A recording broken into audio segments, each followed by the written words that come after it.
Selamat datang di penelusuran mendalam kita hari ini. Kita akan fokus ke bab 4 buku Sharp dari Terry Huston. Spesifiknya, gimana caranya biar kita bisa mencapai lebih banyak? Kita semua pasti punya kan ya, mimpi besar atau proyek penting, mungkin sesuatu yang cuma Anda peduliin banget gitu. Tapi rasanya kok, aduh, macet terus, susah banget majunya. Pernah ngerasa gitu nggak? Nah, misi kita sekarang ini, kita mau gali strategi jitu dari sains otak, biar tujuan-tujuan Anda itu beneran kejadian, nggak cuma angan-angan. Oke, siap kita bongkar ya. Hal pertama nih yang, lumayan bikin kaget dari bab ini. Kita kan sering banget ya dengar nasihat, visualisasikan kesuksesanmu. Bayangin hasilnya, pasang gambar di papan visi. Ah iya, itu populer banget kan? Betul, tapi ternyata riset bilang itu malah bisa, menggagalkan Anda. Aneh ya? Menggagalkan? Kok bisa? Buku ini mengutip penelitian Oettingen. Katanya, orang yang terlalu asyik fantasi soal hasil akhir yang indah itu malah jadi, ya gitu, loyo. Kehilangan energi gitu. Iya, motivasi turun, tekanan darah rendah. Padahal kan kalau mau usaha keras, kita butuh semangat, butuh energi. Fantasi itu malah bikin kita kurang bertindak. Nah, ini menarik banget penjelasan ilmiahnya. Jadi, fantasi positif itu langsung mengaktifkan pusat penghargaan di otak kita. Kayak saat itu juga, seolah-olah kita udah berhasil aja gitu. Wah, langsung dapat rasa enaknya ya. Persis, area kayak amigdala itu aktif. Akibatnya, otak kita mikir, wah udah enak nih rasanya, ngapain capek-capek lagi? Aduh, jadi males beneran ya. Iya, dorongan buat beneran usaha malah anjlok. Oke, jadi ini semacam kenikmatan palsu yang bahaya ya. Terus, kalau gitu, apa dong yang beneran efektif menurut buku ini? Strategi pertama yang diangkat, lupakan bayangin hasil akhir yang keren itu. Terus bayangin apa dong? Visualisasikan prosesnya. Detail langkah-langkah spesifik buat sampai ke sana. Contohnya gimana tuh? Misalnya, mau nulis buku. Jangan cuma bayangin bukunya jadi bestseller di toko buku. Tapi, bayangin detailnya. Pulang kerja, ganti baju yang nyaman, bikin teh hangat, duduk depan laptop, buka filenya. Mulai ngetik kalimat pertama, terus sadar ada notif HP, singkirin HP-nya. Gitu. Kedengerannya nggak sekeren papan visi ya, lebih biasa aja. Mungkin iya, tapi ini yang katanya justru ampuh bikin kita bergerak. Bener banget. Kenapa proses lebih manjur? Karena visualisasi proses ini ternyata mengaktifkan area otak kita jauh lebih banyak, bisa sampai 5 kali lipat. 5 kali lipat. Area mana aja tuh? Area kunci yang paling aktif itu ada di bagian depan atas otak kanan kita. Namanya, kalau istilah teknisnya, di LPFC kanan. Area ini penting banget buat megang beberapa info sekaligus, nahan godaan impulsif, sama bantu kita tetap pada rencana. Wah, kayak bagian otak yang jadi manajer proyek kita gitu ya. Yang bilang, oke, fokus, kerjain ini. Bisa dibilang gitu, dia yang bantu kita melakukan hal yang benar sesuai rencana. Oke, jadi visualisasi proses, catat. Nah, terus strategi kedua, soal menetapkan tujuannya sendiri. Di sini buku ini kayaknya agak menantang kebiasaan umum ya. Maksudnya soal OKR, KPI, SMART goals gitu. Nah, iya itu. Kita kan sering banget denger itu. Tapi Sharp bilang, bukti ilmiah untuk perubahan perilaku individu jangka panjangnya itu ternyata nggak sekuat yang kita kira. Oh ya? Terus rekomendasinya apa dong? Buku ini lebih merujuk ke penelitian klasik dari Locke dan Latham. Katanya ini punya bukti lebih solid buat perubahan perilaku yang konsisten. Locke dan Latham ya? Apa aja poinnya? Fokusnya 3 hal. Pertama, buat tujuan yang besar. Menantang, tapi ya tetap realistis lah. Oke, menantang tapi realistis. Kedua? Kedua, dan ini katanya penting banget, bagikan tujuan itu secara publik, ceritain ke orang lain. Diumumkan gitu ya, biar ada tekanan sosial positif. Betul.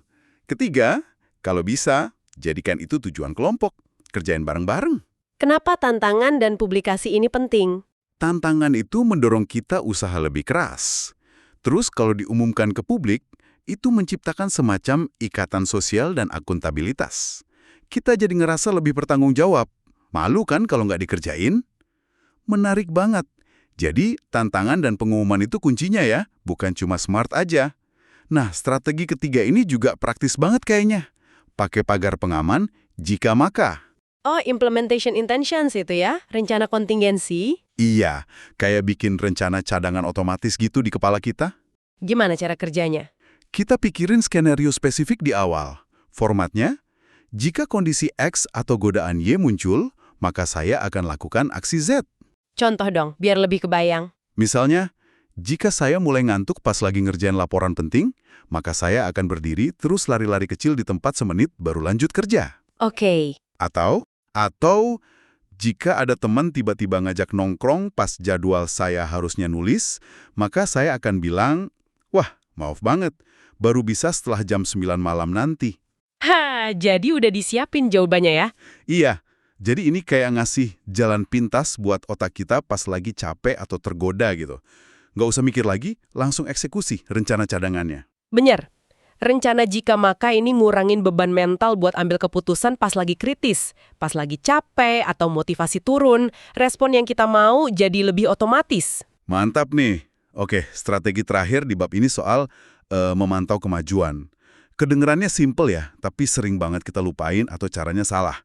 Gimana tipsnya? Ada 2 kunci suksesnya menurut buku ini.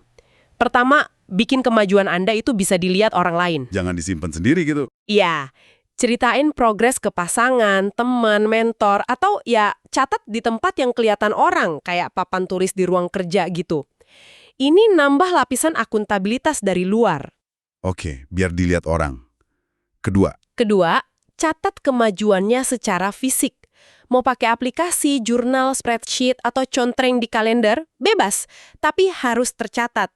Jangan cuma diingat-ingat di kepala aja. Itu nggak cukup efektif katanya. oke, jadi dicatat, terus bisa dilihat orang lain. Tapi kayaknya ada triknya lagi ya soal cara kita ngelihat progresnya itu. Nah, ini dia bagian yang super menarik dari riset Coe dan Fishbach yang dikutip di buku.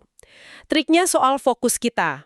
Gini, pas Anda baru mulai proyek, anggaplah progresnya masih di bawah 50%, fokuslah sama apa yang udah Anda selesaikan. Oh, jadi mikirnya, wah aku udah berhasil nulis 4 halaman gitu. Persis.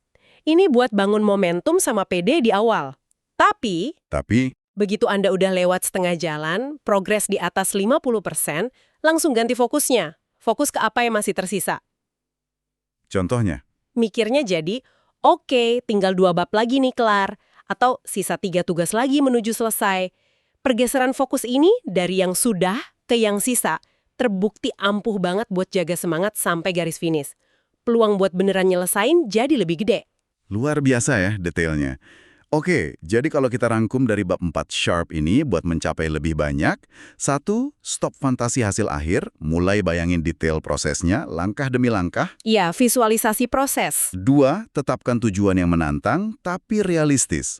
Terus jangan malu-malu buat umumkan ke orang lain. Tantangan dan akuntabilitas publik.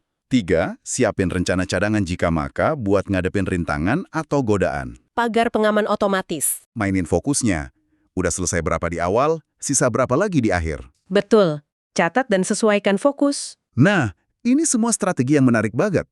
Sekarang mungkin ada satu pertanyaan penting nih buat Anda yang lagi dengerin, buat direnungkan sendiri. Coba deh pikirin satu tujuan pribadi yang penting banget buat Anda, tapi mungkin sekarang lagi agak mandek atau terbengkalai gitu. Dari 4 strategi yang barusan kita bahas, visualisasi proses, tujuan menantang dan publik, rencana jika maka, atau cara mantau progres, kira-kira strategi mana yang rasanya paling mungkin Anda coba terapkan hari ini juga, buat nyalain lagi semangatnya? Mungkin langkah paling gampang ya, cuma coba duduk sebentar dan visualisasikan proses langkah kecil pertamanya. Siapa tahu itu bisa jadi pemicu kan?